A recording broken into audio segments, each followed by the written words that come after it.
Welcome back, Chappelle. Welcome back to it. Let's get straight into this flip that I'm very, very excited to make. I don't think you understand, but we're about to talk about something that I find very, very important in the progression of European history, right? Like when we're talking about this, we're now talking about emerging kingdoms, right? So something that is really, really important when it comes to the progression of European history and understanding all this different stuff, especially about the Middle Ages, is we talked a lot about all this different stuff about the organization of the barbarians, right? We talked about how like the map is going to start looking in a very, very certain and particular way, right? We started talking about a lot of other really important things, but the reason why I like talking about this next event that we're going to speak of is because it literally affects us on an everyday level. For example, how we speak and talk and stuff like that. So like literally so many things can be related back to this one really big event that all surrounds the idea of the growth of kingdoms during the like tens, what I call them tens, like the 1000s AD, right? So getting into it, it's basically the 11th century, if you want like some kind of like specificity on it or something like that. But also, this flip is going to contain several important concepts that you're going to need to know going forward to help you understand all this different stuff, right? So I know right now a bunch of you are probably getting out different colored pens and stuff like that to write with and things like that. But just so you know, going forward, let's jump head first into it. Straight first, head first, whatever. Y'all did a great job today talking about the medieval Catholic Church, reviewing all that really important stuff and different little things like that, right? So let's get into it though, and now we're talking about the growth of some political units during the Middle Age period, right? So we're seeing, as we can tell by looking at this map, we're seeing the growth of some large areas of consolidation, right? So like, of course, when we talked about this in our last flip and also in our last class and stuff like that, consolidation is an important word when you're talking about the barbaric tribes of Europe following the fall of Rome in 476, right? So when Rome falls in 476, you're going to have all these different little barbarian tribes that are just kind of running around all over Europe, right? And consolidation, of course, is as these kings began to come along and kind of group them together and consolidate them into kingdoms, or like basically countries is what you might refer to them now. And all of their cultural roots go back to this actual consolidation, right? You got very important people like the Kievan Rus, right? Which is going to be like the Ukrainians and the Russians later on. The Byzantinians, the Holy Roman Empire, France being of the Frankish people and stuff like that. But there's a big one on here that doesn't have any color and is going to end up being one of the most powerful European countries throughout most of the progression of European history all the way up until the 1900s, right? Actually, even in the modern era, they're considered one of the most powerful European countries, even though they recently left the European Union. But we won't like actually get into that whole thing. So going into it though, what am I talking about? England, of course, right? England is oh wow, we're getting real close, real pixelated. All right, England is phenomenally important in the progression of European politics, right? And so we're seeing the growth of the English kingdom, right? So getting into it, talking about England and why it's so important. It's so important to understand who they come from, where they come from, why they're called this and stuff like that. And a lot of it goes back to their earliest roots, right? Having to do with the fact that the Angles and the Saxons actually invaded England in the 400s and actually started off creating these different kingdoms, right? And by invaded England, I mean they were invading outskirts of the Roman Empire. That's right. Look at this little thing right here. You got the Romano-Britons, right? This actually, England, midway through England, was an extension of the Roman Empire, right? It was the extension of the Roman Empire. Hadrian, remember Hadrian? He built that wall. He built that wall right here through the middle of Great Britain, right? So like the Romans were all the way up there. So in the 400s, getting close to the fall of Rome and stuff like that in 476, the Angles and the Saxons are going to begin to invade this area and try to redistribute it to themselves, colonize it, take it over, and create villages and kingdoms of their own, right? And early on, the Angles and Saxons started out as different groups of people, right? Now, there's very, very big like emphasis on why England is called England when you're looking at the Angles and the Saxons.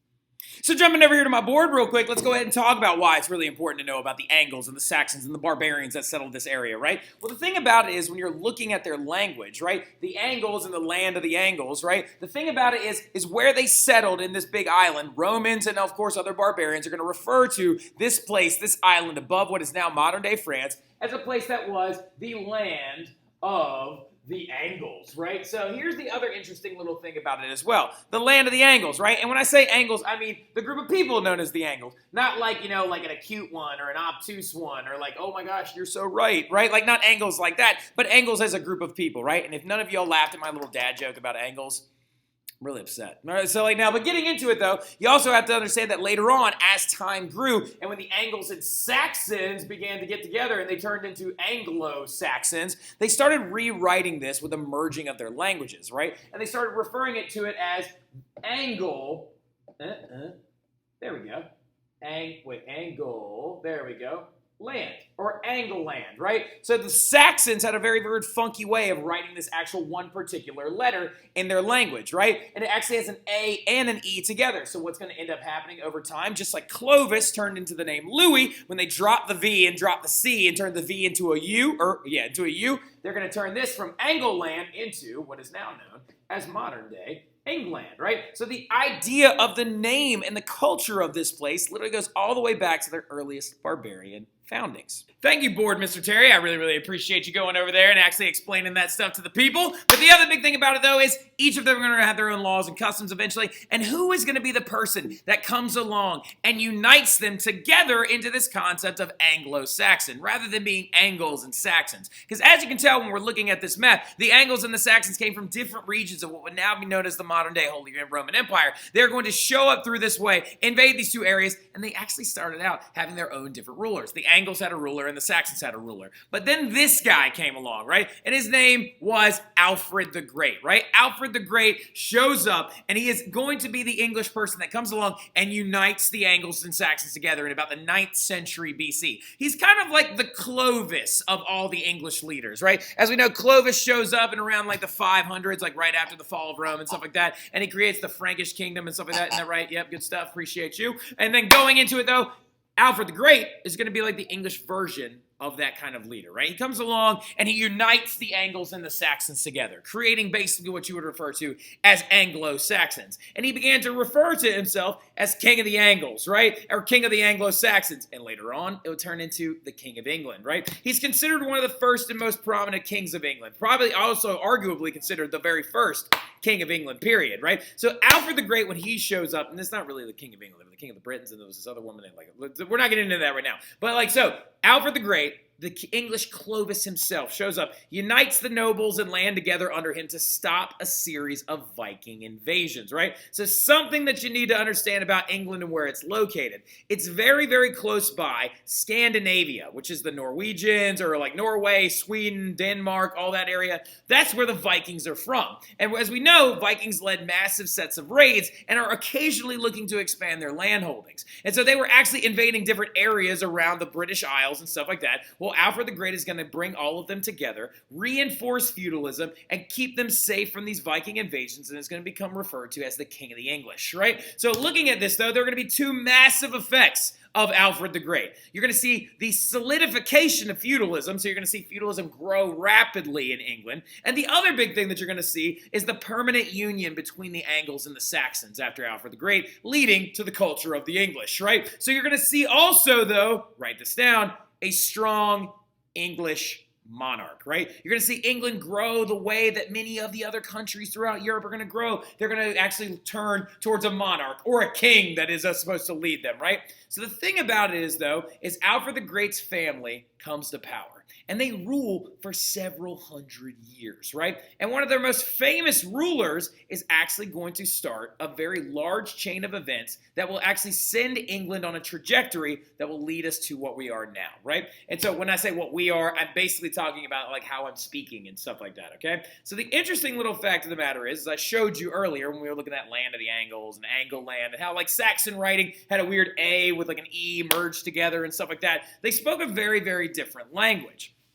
Now, in the process of defending themselves from Vikings, having a different language, doing all this different stuff and things like that, they had a very, very famous leader, right? A famous leader that was King Alfred the Great's last descendant, right? His last descendant was a man by the name of King Edward, right? And King Edward is going to be a very, very important figure, right? Edward is going to go like be one of the progressive like leaders over the next several hundred years, right? So the thing about it is, King Edward was also like very, very, very faithful. He was like super into his Christian faith. He's very famously known as the guy that built the church that I showed you in our warm-up today called Westminster Abbey, right? Like, so he has that built, and he is very connected to his Christian faith. And a big thing about him, though, as well, is that he actually never had any children, but he earned himself a very special name, right? And his name was King Edward the Confessor, right? So King Edward the Confessor, who had set up a lot of very important things in England, including things like writs and feudal lands and stuff like that, but that's not really the important thing. The more important thing about him is that he was the last in the line of Alfred the Great's leaders, right? That King of the English style thing. Well, in this whole process, he had made a lot of friends and a lot of noble relations with a lot of other people, for example, like people that were the kings of Northumbria and stuff like that. But what ends up going down is King Edward dies with no heir, right? And what I mean with no heir, as in like not no heir, like not heir like that, as in an heir to the throne, right? He dies with no heir whatsoever. And so this leads us to what is known, very importantly, as a secession crisis.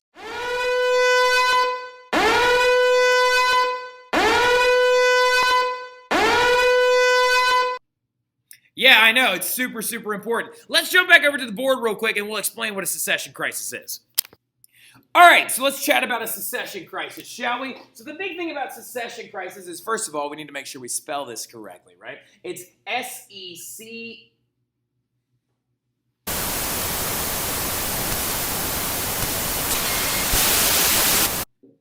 E-S-S-I-O-N, crisis, C-R-I-S-I-S. I didn't just have to look that up on my phone to make sure I spelled it right. Now, the big thing about a secession crisis, though, is this is going to dictate European politics, and it's going to lead to this major event that we're about to talk about here in about 2 seconds, okay? So a secession crisis, what it is when a king dies without any kind of heir to the throne, right? So let's use like an example, right? We'll have like a little example, and we'll call this the House of Terry, right? The House of Terry is going to lead over the country of, I don't know, like Durhamania, right? Like where I'm from, in Durham, North Carolina, right? So my family leads over this whole thing, and the House of Terry is very powerful and prominent, right? And so up here we've got, I don't know, my great-grandpa, right? Like, so my great-grandpa was William S. Terry, right? So William S. Terry got married to Margaret Terry, right? And they had several children, mostly boys, right? Including like Edsel, and like who was one of my great uncles, and then of course my other like great uncle named John Terry, or like my great grandfather named John Terry, and several other ones as well, right? So like, and we'll just put another one up here, Tim Terry, right? So these are the sons of this union of people. Well, the thing about it is like, who is going to take the throne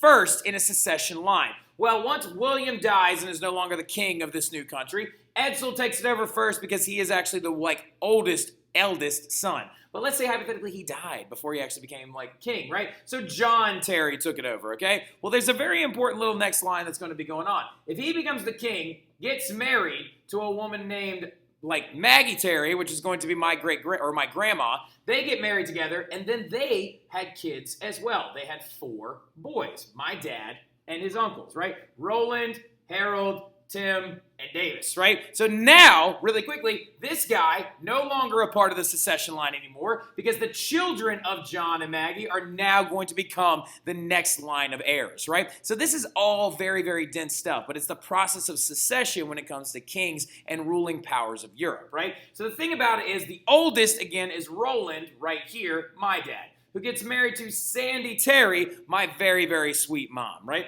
And so, like, looking at it this way, he becomes king next after this one dies. He has 2 sons. It's me, my brother, John, and Caleb. Oh, wait, but John died before he could actually become king. And so Caleb Terry becomes king, right? But the thing about it is, I got married to my wife, Maria, and we never had kids. So, like, we never have children, right? We don't have kids and stuff like that. So here's the secession crisis, y'all. Here's why it's called a crisis and why you should highlight this and circle it and make sure that you understand it, because it's going to dramatically lead to war almost every single time, right? Since I don't have children, right? Like, so with this person, okay, my wife and I don't have kids. If I died while I was on the throne, that means that there's no one left to take the throne whatsoever, right? So now we have a crisis. We have to figure out who is going to be the ones that take over. 9 times out of 10, what happens with this is families of nobles would go to war with each other. So you end up with the Perrys, right? The Isabella Perry family versus the Dublins, who are trying to take the throne because they're high-ranking noble families. They will usually go to war with each other, and the winning family becomes the next rulers of that country or area, right? And so we're going to see a very similar thing happen in about 2 seconds. But that is a secession crisis, just a good example of how they work, right? So let's jump back into it real quick and go back over to the desk. Thank you, Board Mr. Terry. I really, really appreciate you for actually explaining that to the people. But the big thing about it is, though, is what's going to happen in the long run. It's just like a secession crisis happened right here with Edward the Confessor, who had no kids. You're going to see the line of Alfred the Great's descendants die out, right? So you're going to end up with two guys that challenge each other for the throne, right? And the two people that try to claim the throne in this situation, one of them is a man by the name of Harold Godwinson, who is a son of one of Edward the Confessor's closest advisors, right? Another man named Godwin, hence why he's called Harold Godwinson, because he is Godwin's son, right? So now the big thing about it, though, is Harold Godwinson claimed the right to the throne because he was like, oh, I am the one that deserves it. I own the largest swaths of land, blah, blah, blah, blah, blah, blah, blah. But then there was this other guy, this other really, really important dude, known as William of Normandy, who was said to have been told that he will be next in line should Edward the Confessor die without any children, right? And so this is what ended up happening. William of Normandy claims that he had been promised the throne by Godwinson himself and by Edward, the former king. And the weird thing about it is, right here, Normandy, not even in England. Normandy's actually in France. So we have a French guy, a French noble, who is saying that he deserves the throne of England, not this other guy named Harold Godwinson. So what is going to happen? None other than a very large battle. And that battle is known as the Battle of Hastings, right? The Battle of Hastings, which occurred in 1066, which I'm not kidding for the rest of your existence in this class. If I say Battle of Hastings, you better snap into form and sit straight up and go, 1066. Every single time I say it. If I say Battle of Hastings, you go what? 1066, like you regurgitate it right back out at me, right? It's very, very important that you know this date. It's very important that you understand that this thing basically creates the England that we know today and cements them as a very large kingdom and very, very powerful throughout most of Europe. But the big thing that what ends up happening is this is a conflict over who should be king of England. So William of Normandy squares off against Harold Godwinson, who ironically enough had already been actually crowned king by this point, right? Harold Godwinson was the legitimate king at this point. He was crowned in Westminster Abbey and stuff like that. He was like, I am king, and William of Normandy was like, don't play this game. So William of Normandy is assembling an army to go ahead and head up this way. But then somebody comes up to Harold Godwinson, they're like, bro, I don't think you understand. You won't believe what's happening right now. Turns out, William is not the only guy that wanted to claim the throne. Unfortunately for Harold, it wasn't just William that wanted it. Another person wanted it as well. This guy named Harold Bardarbadardar, from one of the Normandy area countries as well wanted it. So Harold's got a problem on his hands, right? So if we actually jump back to the map that I need to use and stuff like that, where'd you go? There we go. All right, so if we jump back to the map that I need to use and stuff like that. Oh wait, way too close. There we go. If we jump back to this map real fast, there we are. Let's actually fix this real quick. Yeah, so sorry about that. I had to kind of get everything squared away and switched up and stuff. So what ends up happening is Harold lives right there, right? And when you're looking at this entire thing, William is coming from Normandy, which is here in northern France. Well, Harold, who lives in London, has got to go now fight somebody from Scandinavia. The king of Norway at the time is also saying that he deserves the throne. So he is sailing in this way, and he's going to land up here in this area known as Northumbria. So Harold is going to have to march his entire army all the way up to northern England, fight the Norwegian king, which he wins in this battle, but then Harold now has to bring his entire army all the way back to southern England to meet William of Normandy here at the Battle of Hastings. What is that going to do to your army? What's going to happen when your army has to go and march hundreds and hundreds of miles just to go off and fight one of these battles and stuff like that? Well, they're going to show up and they're going to be friggin' exhausted, right? And he's being attacked by both of them at the exact same time. So this is going to dramatically dictate the way that the Battle of Hastings progresses. Harold Godwinson's army was so exhausted from the first battle up in the north that he lost to William in the south, right? And of course, he died in this battle. When Harold Godwinson was coming all the way back down, he fights William of Normandy in this battle to try and stay king of England after the Secession Crisis when Edward the Confessor dies without any heirs. And what ends up happening, though, he gets shot in the eye with an arrow. That is right, we have a third person that's losing their eyeball to an arrow to the eye, right? The third person losing their eye. We had Philip II lose his eyeball, Hannibal lost his eyeball. Now Harold Godwinson got shot right through his helmet into his eye, and it killed him, right? And so now that means, wait a minute, pump the brakes. If Harold Godwinson has died in this battle, that means William of Normandy is now going to become King of England. But wait, he's French. Parlez-vous français? Oh my God, oui, oui, croissant. Like now, so big thing about it though, in general, that you need to make sure you know, is that this is going to dramatically affect the growth and progression of English culture. Remember what I said. England was actually used a different kind of language. They spelt things differently, and it's the modern day version of the word England, right? Well, William, when he comes to power, doesn't speak English. He speaks French, all right? So, like, he rolls up, and the day that he was the day he was coronated, when they put the crown on top of him, and they were like, oh, William of Normandy, you will now become the king of England and the king of the English. Go say hello to your subjects. He walked out front of Westminster Abbey on a balcony, and they announced, King of England, William of Normandy. And everybody clapped and cheered and was like, yay, we're so excited. But they were all speaking Anglo-Saxon, and he spoke French, so he thought that they were yelling at him, and they seemed like they were getting angsty, and so he had literally half of London burned to the ground because he thought that they were going to attack him, right? So they didn't even speak the same language. And not only is that going to happen, but he's going to claim all the land in England as his property. He's going to give it to his supporters. He's going to do a lot of crazy, intense stuff, including the fact that he also is going to have slavery outlawed in this area and do good things. But then also what's going to happen, write this down, French, which is what the English people tried to learn French to communicate with him. And then what's going to happen is he tries to learn English to communicate with them. And so what's going to happen is the modern day way that we speak English. The two languages are going to merge together, and English, that's why it has so many weird rules and all this other stuff. And also, on top of everything else, William the Conqueror is what he's going to call himself after this, is going to change his name, become the title ruler of England, and he's going to own some of the northern region of France, right? And so what he also does, though, is he has a very famous book written. This book known as the Doomsday Book. I know it looks like it says Domesday, but it's actually Doomsday Book. And when William the Conqueror comes to power, it solidifies England now as a very powerful kingdom under his very powerful army and stuff like that. He creates this Doomsday Book, which is a survey of all the people living in England, what they owned, and how much they could pay in taxes, which is going to create a very, very efficient income tax system and a very, very efficient system to tax people effectively, to help grow the military, and to help actually get their armies to very large and legitimate size, right? Now, the other big thing that we need to understand going into it, though,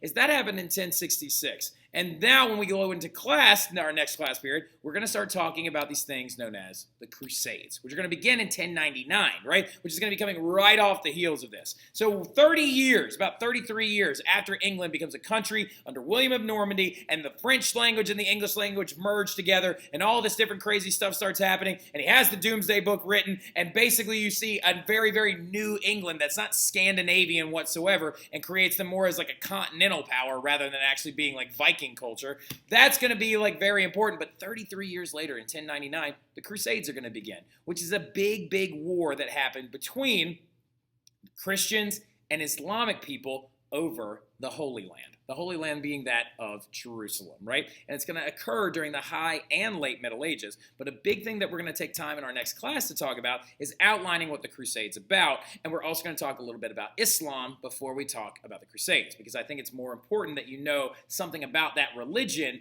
before we start talking about the wars that were held between Islamic armies and Christian armies, right? But we'll talk about that real soon. Y'all did a great job today. I'm very, very impressed. Come in here knowing what a secession crisis is. We'll review all this stuff. And I'll talk to y'all soon. Y'all have a good one.